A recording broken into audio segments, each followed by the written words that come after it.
Yung tablet ko, pakalat-kalat. Anding yung reflection kasi Ano ba ang ano niya? Ayun, inaapakan na. Okay, so igaganon lang po.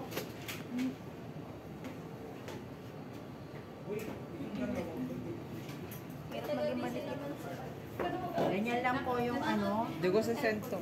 Yan. Walang magpapatulong. Parang sobra yun. Dukot kasi kanina.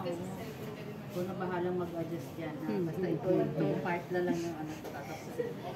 Okay, so ano po igaganon yan lang ninyo yan. Ganyan. Hindi yung kailangan igaganon-ganon ninyo. Kanina ginanong-ganon nyo yung tela nyo para matanggal yung mga creases, right?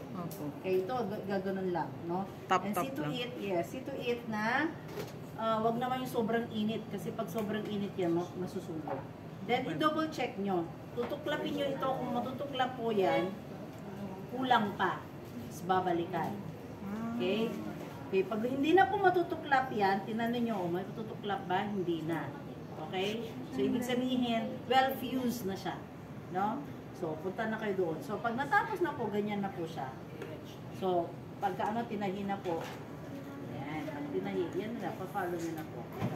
So, pag na, po, ganyan na po. Diba? Maganda yung forma. Okay? Apo, ma'am.